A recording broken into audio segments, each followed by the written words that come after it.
Hey guys, welcome back to Kerbal Space Program with Nitro, and today I'm bringing to you guys the Dreammaker shuttle. This is like one of the first shuttles I built inside Kerbal Space Program.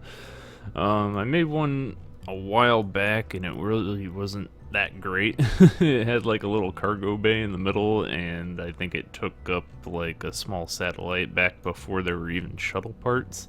But now we actually have like proper shuttle parts, so I built this shuttle kind of based off of the design of the shuttles from the movie Armageddon. So in that movie, like when they did their burn around the moon to catch up to the asteroid, they had like these two large solid boosters on like the top part of the shuttle, like running along the sides here. Like I have these now. Normally shuttles would have like the boosters attached to the fuel tank, but this is just like a slightly different design. And I put the large aircraft landing gear on this thing, and the center of gravity for it might be a little too high for these pieces of landing gear because they're kind of big. So that's something I will probably change up on it a little bit, but for the most part it flies well. Overall, it's got like enough fuel to get you into a perfectly stable orbit, and then enough fuel for deorbit. And then it also has these jet engines built onto it. Now these things start with the fuel locked, so when you're ready to bring it back down into the atmosphere, all you have to do is unlock the fuel, and then you're good to go. And it does have enough power to actually, be capable of sustained flight with just all of the jet engines. So that's kind of nice. I put like the heat shields on it to try and help with re-entry heating, because I think these actually do something with the re-entry heating, like it'll deflect some of it.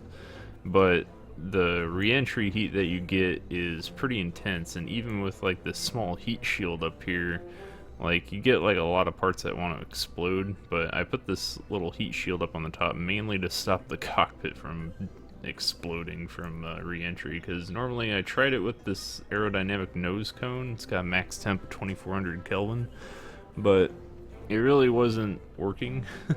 It would get pretty far down into the atmosphere, I think like somewhere around 30,000 meter mark, but in between like 30,000 and 20,000 it would just overheat too much and wind up exploding. And I think other than these protective shells, that's probably the max temp nose cone that you can get. I don't think there's anything higher. Yeah, 2400 even on the shot cones.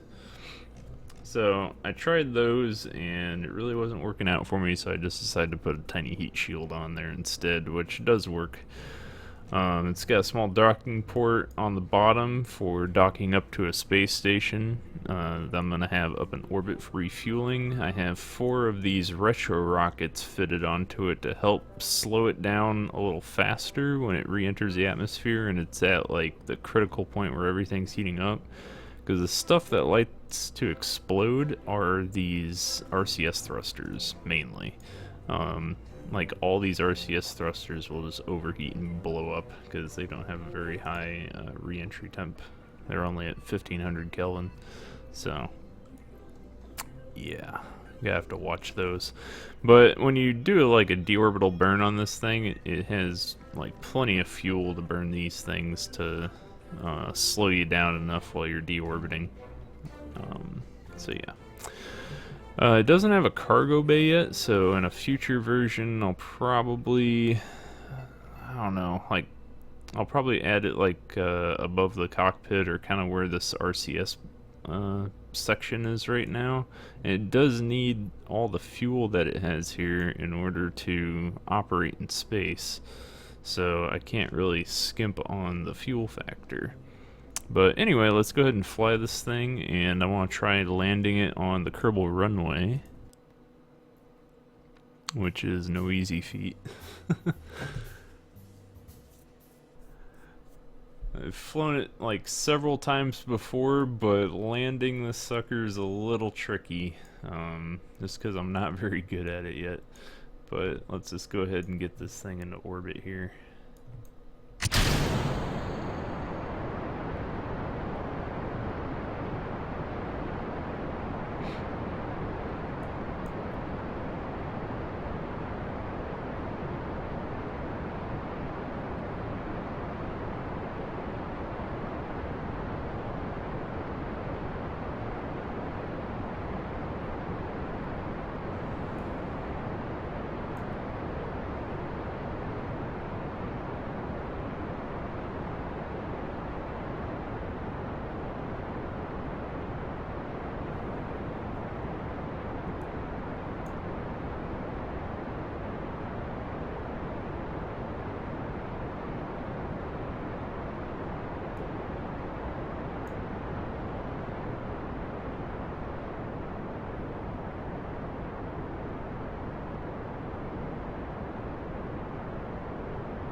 Alright, so once the solid rocket boosters cut out and run out of fuel, you kind of have to stabilize a little bit.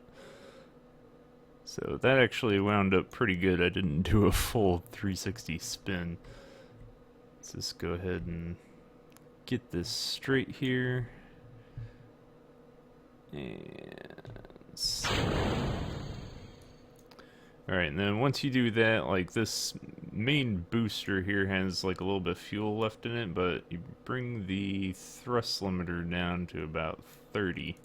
And then the thrust between this main rocket and the 3 rockets on the shuttle engine will kind of equalize out, so that way that'll offset the asymmetrical nature of the craft right here. And so you can still use it to help achieve orbit.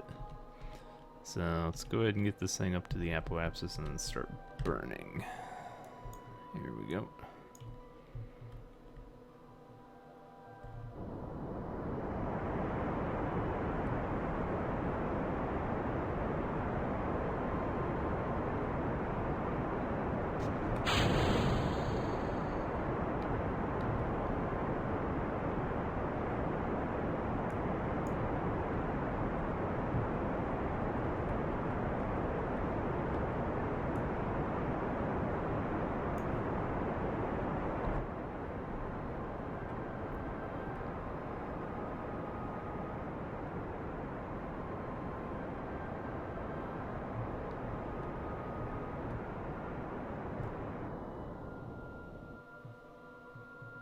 Alright, so there we go. We got orbit.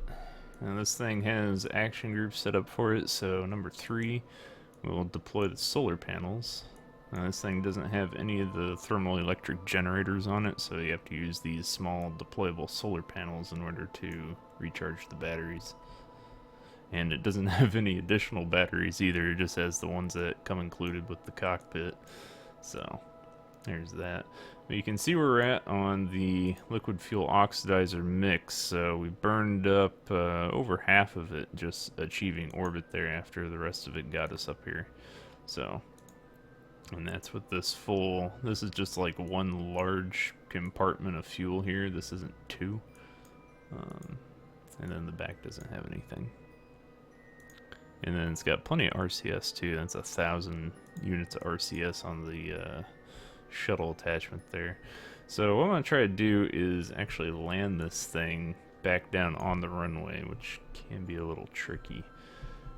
And when I fly it up here, use X, just cut throttle immediately, so that way it doesn't flip out too bad.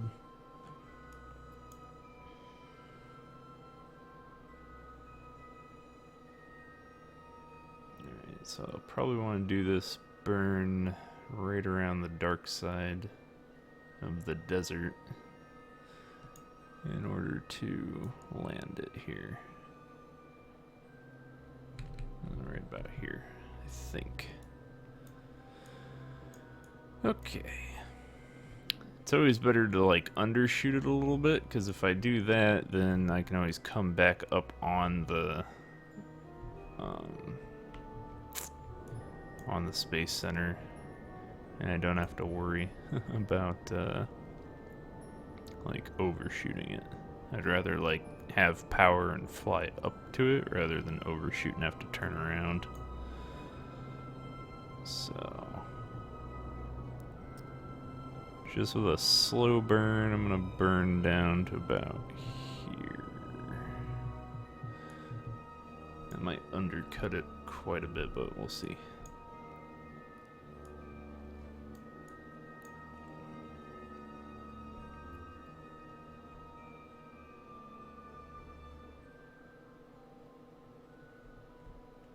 My approach angle is probably going to be a little high, so have to wait and see on that. Okay, so once that's done, let's see, we need to cut power to main engines with 2, and then bring on the retro rockets with 4. So let's go ahead and activate those now with the next stage, and then go ahead and activate the air breathing engines too and shut those off with number 1. for the hotkeys. Now for the parachutes, these are just like a couple of really tiny drogue chutes that I mounted onto the back here. So when I'm trying to land, I haven't actually tested the drogue chutes yet for landing, but I'm gonna see how they perform here pretty soon. And it's only the drogues. I don't have any of the larger parachutes on here. I was thinking about adding in air brakes, possibly, to try and help with the landing, but I don't know how effective they really are. I haven't played a whole lot with the air brakes. Alright, and then as we re-enter the atmosphere, we'll have the heat shield up here. And I love their new dock system that they have for the UI stuff on this newer version of the game. So, I'm glad they updated it finally. Now they just need to update the textures, essentially. They can get this running a lot more efficiently. But that'll probably be later if they ever do it. Alright. Let's go ahead and bring it down, then you guys can watch this ablator go as we re-enter the atmosphere here. I'm gonna speed it up a bit until we get down and start to see the cockpit heat up there.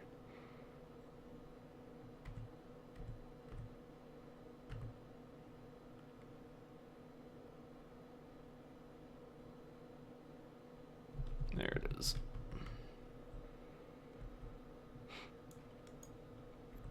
Alright, so coming in, it's important to keep like the nose inside of the green circle for your trajectory, so that way like the cockpit doesn't heat up and explode, because that's what the heat shield's for. We're coming in pretty good. As we start to get a little closer to the landmass, that's when I'm going to start using these retro rockets to try and slow down. I have to be a little cautious with how the fuel gets used. And I should probably put these solar panels in. They might explode. Nope, we're good. Alright.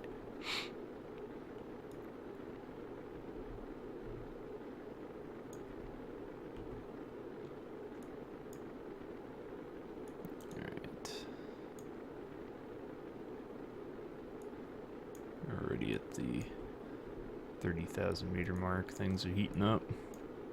Alright, so once things start heating up, I'm going to start using these retro rockets here to slow down some more, because we're not slowing down fast enough, essentially. So here we go.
There we go. Re-entry's done. Got down 30 points there on that heat shield. Alright, now activating the main engines. Oops, actually, hold on. Gotta remember to open up the liquid fuel on these things. Oops.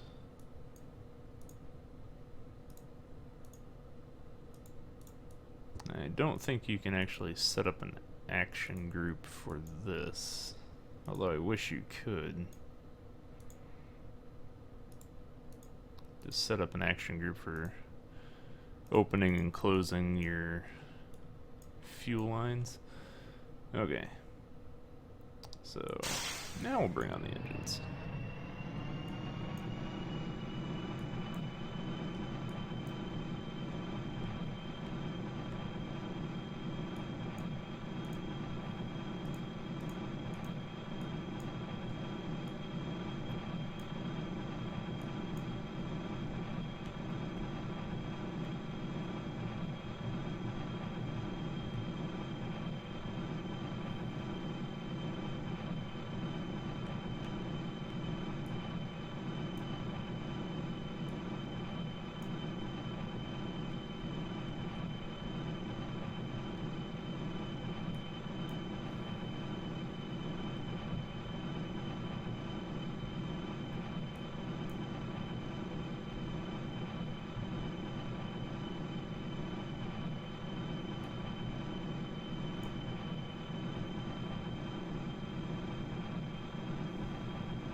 Overshot the landing field just a little bit. Ah, there we go. Not the most graceful landing in the world, but the ship did not explode, so that's a good day. Oh man. Alright guys, so there we go. We actually managed to fly and successfully land the space shuttle. I had a good approach coming in there for a little while, but then screwed it up a little bit there on the last part, but hey, good enough. And at this position, it would actually be capable of being potentially refueled right on the runway, and then you could launch it again. I don't think it would be able to get back up into orbit, even if it was fully fueled, but, you know, maybe. If I got it up going all the way with the air-breathing engines and then actually fired the rockets at that point, it could probably make orbit, but that's not the point of this video. Alright guys, so this has been the shuttle that I built so far. I'll go ahead and quickly show you the space station I'll be launching up here in a bit. So let's go ahead and go back to the Space Center here, and I'll bring up my little refueling station that I've been working on, or at least the core of it. I don't have the fuel sections ready to go yet, but it would be capable of refueling a shuttle like this. So I think I have it saved as like station core or something. I was also starting to work on a Moho lander. Yeah, here's the refueling station core. So this is what I built so far for the station core. Ideally, this thing would be able to dock ships from either the moon or Minmus as they come in and out, and then they would be carrying ore. And then I could actually deposit ore in through the station, refine it, and be able to refuel it from orbit that way. Because if I could just drill off of, say, Minmus, because it doesn't take a whole lot of fuel to land on Minmus, it's actually like really easy compared to the moon. Like, I might dock this thing out at Minmus. I haven't really decided yet. I do kind of want to have something up in orbit just to refuel stuff up there. Now this thing flies pretty good. This is like the structural cage enhancement design that I use for stuff that's really tall, because when you put the girders attached to the ship like this and then you strap them in with these struts at the top of the girders, it actually holds together really well, and it stops a lot of like instability issues that you'll have, because everything's being anchored to like the main part of the craft. And additionally, you could anchor the sides a little bit of these girders to these two side rocket boosters here, just if you wanted like more structural stability. I haven't changed the color of all the lights yet, but I'm probably going to make all these like a blue color. And this is just the core part of the station. Now the other parts of the station up on top, I do want to have like a large solar ring, and then on the bottom, I think I'm going to leave this larger section open, although I'm not really sure yet. I could mount just like a really large fuel tank or a set of fuel tanks to the bottom, and then have that be like the main fuel storage. This top part, fuel canister, I think I'm just going to leave that for, I don't know, like measuring or something like that. I haven't decided yet. Now, it has these little thermo generators on there. I was using that while testing, and it doesn't actually need to have those, so I'm going to take those off. And then I'm going to save that for when I actually build the larger solar panel ring up on top of this thing. And so let's just go ahead and launch this thing up into orbit, because I need to get this thing positioned up there. I don't think there's anything else I really need to add other than like changing the light color, but we can just leave the lights the way they are for now. Won't hurt nothing. I think it's good. Oh yeah, it lacks RCS. I do have like RCS tanks mounted on the side there, but what I could also do is put a like larger RCS tank up on the top off of that, and I can just put an RCS tank here. This is like the typical design that I usually use in a lot of stuff. So they changed like all the pages, so I was like looking for the page button and so they got rid of the multiple pages that they had for all the parts, and now everything's just on like one page for everything. Alright, so there's our generators on there, so that should be fine. I just wanted to give this like top part a little bit of extra room, so that way when we dock stuff in here, there's gonna be some room in between like where the solar section's gonna be. Now I'm probably gonna put like one of these hitchhiker storage containers up on there too, just so it's a little higher. In fact, I might do that instead of the RCS tank, because this will probably look a little better. Yeah, I think that's bigger than the RCS tank too. Yep, it's almost twice as big. Perfect. Alright, so that way I don't actually need the thermal generators for something like this. What is that? Oh, they added a new solar panel, huh? That's nifty. I hadn't noticed that yet. Like, I do know they added a bunch of stock ships and things, but I wanted them to add, like, more parts and planets and stuff. Like, I'm still waiting for, like, another system with like, a Saturn system, you know, to come out and just, like, Joule, so that way it has planets with rings, because that's what I'm really waiting for. Alright. I think it's all good in the hood. Let's go ahead and save it. I don't think I need any action groups set up for this thing. I was just working on this yesterday, trying to get this thing done. Let's just go ahead and launch it. I think it's good to go. We'll put this thing up into orbit and then call the episode here. I do want to see how it performs later on my own time when I actually try to bring in ore and refine it, or if I just want to station this thing like out at Minmus or something like that. I don't know yet. Alright, let's go full power.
Alright, so about 100,000 meter apoapsis here is where I typically like to have stuff.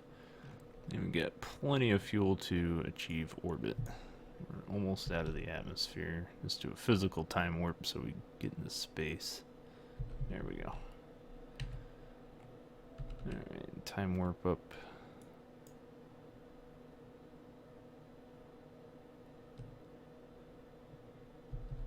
Right about there is good. I want to try avoid using RCS at this point if I can. And I also want to decouple that node with it, maintaining the momentum of the spins, that way it gets out of my way. That'll actually also crash down to orbit too, so it's better that way. Alright. Let's go.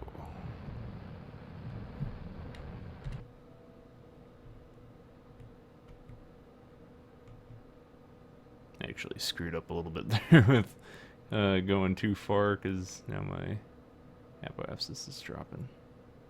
But we're still up at like 96,000 meters. And just bring that back over to the craft here. Complete the orbital burn. There we go.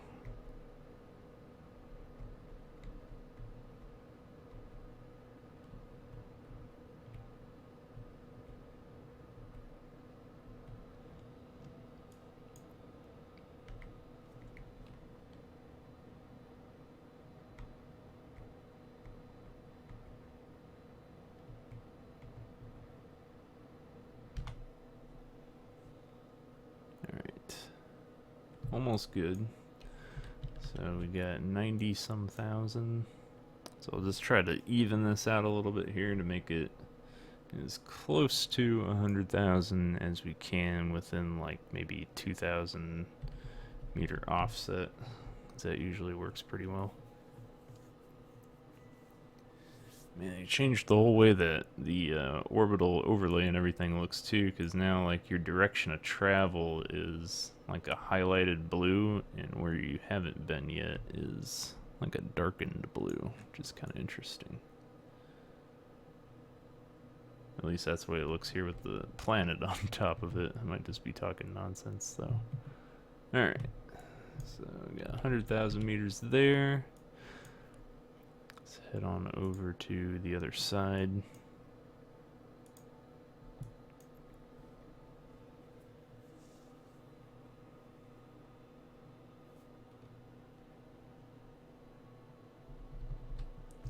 Yeah, time warp down a little early, so I got enough room to turn here. Just reorient. Still got plenty of fuel. I think I might try an inclination burn if we're off a little bit, just to get the same inclination as the moon.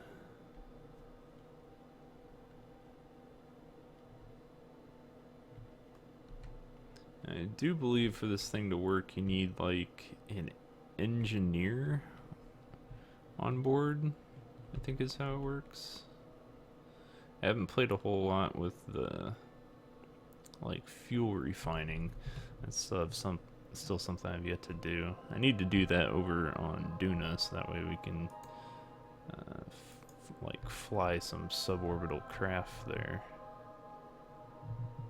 Alright, there we go. That's pretty good. Within 300, and it's not jiggling, so I don't know if that's a thing that they fixed, because normally these would start to jiggle pretty good back and forth if you got them too close. Like maybe if I got them within 10 meters or so of each other with like an RCS burn, it would probably do that.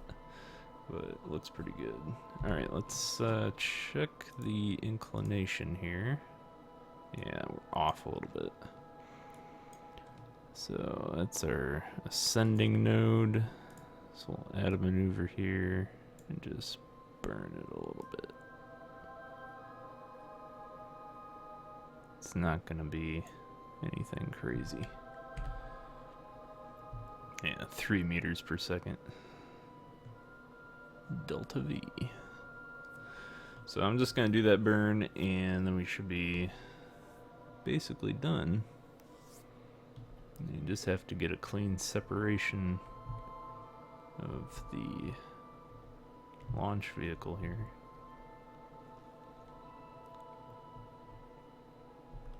My old trick still works. I don't know if it still transfers momentum like after the time warp is complete, so we're about to find that out here. There we go. And yeah, looks like a little bit got transferred. So it doesn't like fully stop your turn, but it does it pretty good. There we go.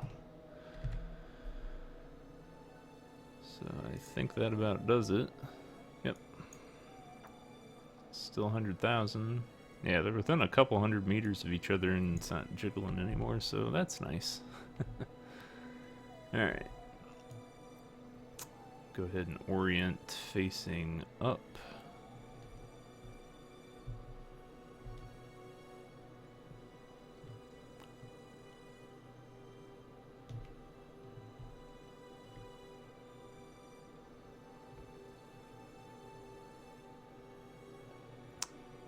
Yeah, I think you need an engineer. Like, maybe it just improves the efficiency, but I'm almost certain you need an engineer in order to operate that thing. And then you need like a scientist, I think it is, to operate the new like science components now, like the space lab and whatnot, which is pretty cool.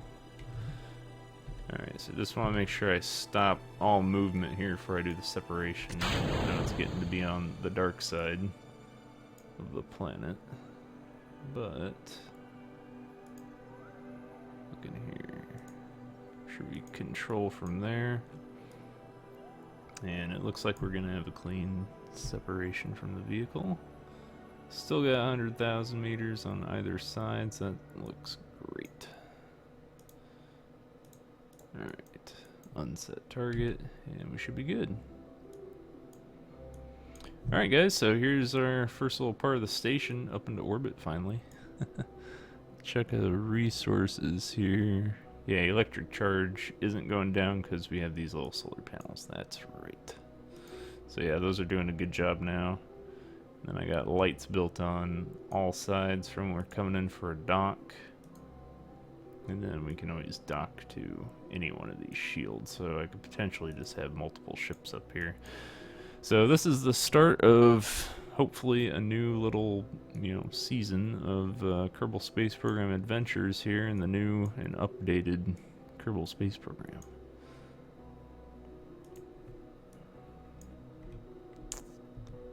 So later on, I'm gonna be like revisiting like a lot of the planets because I haven't tried certain things with atmospheric re-entry, like a trip out to Jewel or trying to go to Eve again, because Eve is its own little beast. I almost wonder if it's possible to land a shuttle on Eve. I imagine you could. The only problem is like getting back up into orbit. Like, I don't think a fully fueled shuttle even would be capable of achieving orbit again. Alright, here, so there's the debris. Terminate the debris, and there's our craft. And then let's just go ahead and recover our shuttle. There, we got everyone back. Excellent. Excellent, excellent. Whoops. Clicked out of the window. Alrighty guys, so hope you enjoyed this sort of revisit to Kerbal Space Program here in our shuttle and station core. Next time we'll look on trying to get a mission going, hopefully. I should have the station complete too by the next video, so I'll also try to put links for the shuttle, and the station core will come later, but I'll definitely have a link to the shuttle in the description so you guys can go ahead and download it like I always do. So till next time guys, hope you enjoyed and take care.